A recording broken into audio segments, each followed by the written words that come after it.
He's with us, Larry Kudlow, right there. Yes, heads up there, Larry. Thanks for being with us. We always appreciate it. Forgive me, but I want to start with something a little different from what I was just talking about a moment ago. Peter Thiel called out Google last night, said they should be investigated by the FBI and the CIA. He says they're working for China's military and not ours. That's a pretty strong charge. He called Google treasonous. You on board with that? No, I'm not. Look, I have not spoken to Peter Thiel about this. I did read some news stories. Not sure where he's going, what he's pointing to. I meet with Google. I meet with Google's CEO on a regular basis. I think they're working for America, for our military, not for China. I don't know what. Peter Thiel's a good man. He's been a great supporter of the Trump administration. He's a very smart guy. I'm just not sure where he's going on this. So I have my doubts, but one never knows. Just let me say, you know, Google, I guess it's very fashionable to pick on some of these big tech companies. Maybe some deserve it, maybe some don't. But I want to say, in my tenure here in the past year and a half, I've had long discussions with the Google's people, with their CEO, their new CEO. I've had long discussions with Tim Cook of Apple. I have not met with all the tech companies, but my sense is they are very supportive of, A, this country, B, this president and his agenda. I've not found problems there, and I think they're working hard, and I don't believe for 1 minute that Google is somehow committing quote-unquote treason. I don't get that. I'd have to hear Mr. Thiel's whole story. Okay. Could you update us on trade? And I mean trade between the U.S., Mexico, Canada, USMCA, trade between the U.S. and Japan, trade between the U.S. and the European Union, and, of course, trade between the United States and China. It seems like there's not a lot going on in these trade areas. Can you give us an update? Anything positive? Well, yeah, I think there's a lot of constructive things going on. Let me just start with USMCA, which is a terrific trade deal negotiated by Ambassador Lighthizer. And he's working very hard up on the Hill with, I might add, the cooperation and accommodation of Speaker Pelosi.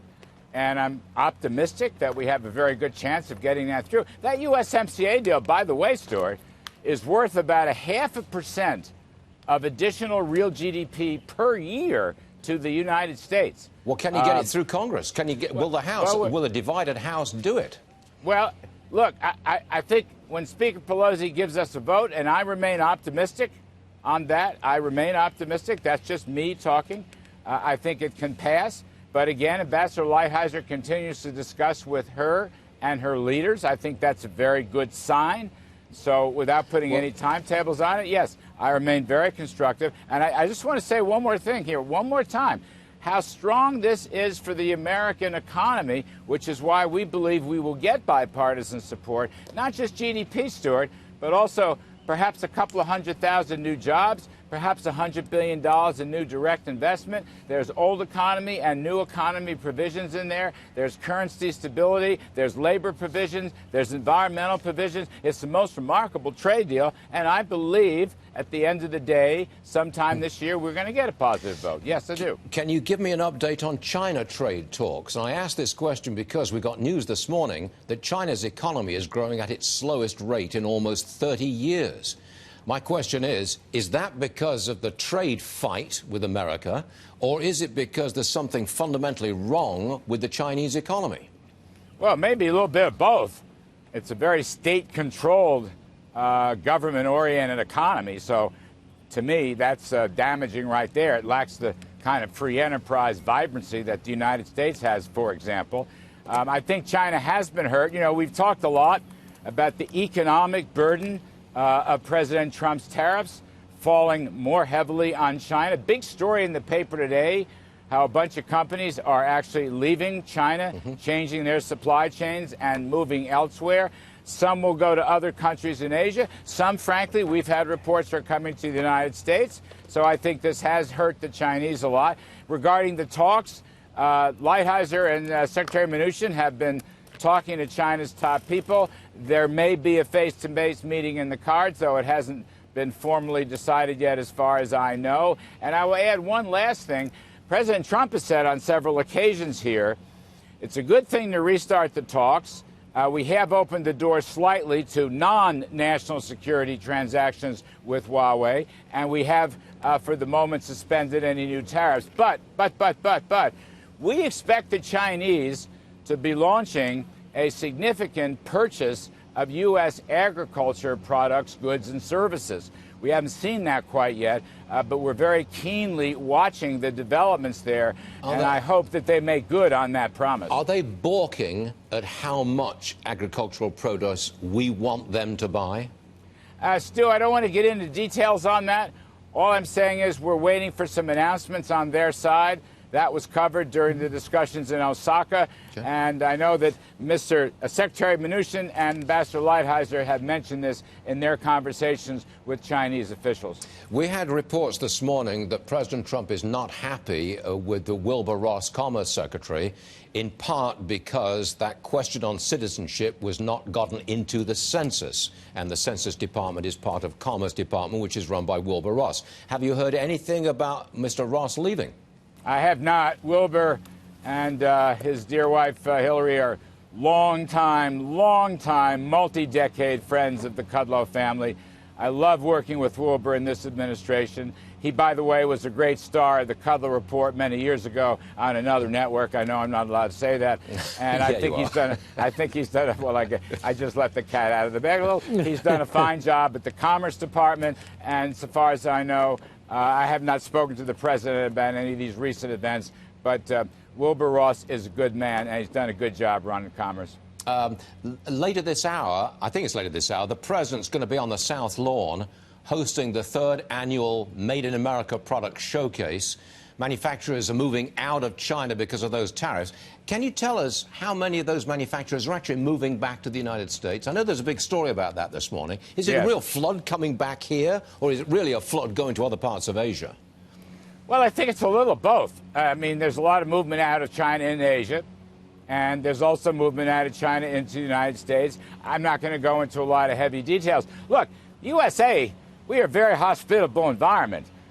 Frankly, more hospitable than China, I think. I mean, we got 21% corporate tax rate. We have rolled back so many regulations across the board. The dollar is the dominant currency in the world, as President tweeted just a few days back. I think it's a great place to invest. So come to America, buy America, come back to America. I will personally shake everybody's hand that comes back to the country. I'll bet you President Trump does too. We're very optimistic about that part of the story. And I'm shocked, Stuart. I mean, I'm shocked. Here we are, 8 or 10 minutes into this grueling interview that you subjected me to. It's about 120 outside here, and you haven't mentioned the strong American economy. You haven't mentioned the fabulous jobs report that's going on. You haven't mentioned the big stock market rally. You haven't mentioned the fact that blue-collar workers and the so-called non-supervisory workers are the biggest beneficiary of this boom. I mean, I'm shocked. If I'd reach over, I need some water here to cool myself down. Now, had you been appearing on a different network, your old network, they would, of course, have raised the issue of the wonderful economy, the wonderful market, the extreme profitability. Wouldn't they? Well, I don't want to make any presuppositions on that. I love coming on the Stuart Varney show. That's why I'm on this thing more. At some point, you all are going to have to give me a box of cigars or something as payment. I know we can't do direct cash, but look, I do want to say and repeat that the U.S. economy is very strong, and that's what the jobs report, and wages are rising. And I grow weary. I just want to make one point. I grow weary as I read these articles at some of our critics, some of whom, you know, I'm not political, so I can't go down that road, but some of whom appear to be running for higher office, and they're painting a picture of an economy deep into recession. True. And we are in a strong prosperity boom, and every data point shows that. And when we go into the distribution of these economic benefits, it is precisely the bottom half, in some cases the lowest 10%, that have actually done the very best in this economy. Okay, last one. I kind of wish you would ask me about that. Okay. Here's what I'll ask you in the last 20 seconds that I've got available here. Yes, Second quarter of this year, what's our rate of economic growth? Well, we'll see what the last details come in. We don't have all the June Under figures. 2%?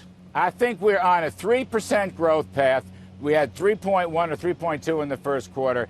We're staying with our 3% growth path for the year. The trends look very good. And again, I guess in the backdoor way, the economy, consumers, we're seeing a pickup in business. Profits are going to outperform the usual doom and gloom. So I'm kind of a happy camper today, even though I'm a little wilting in this sun.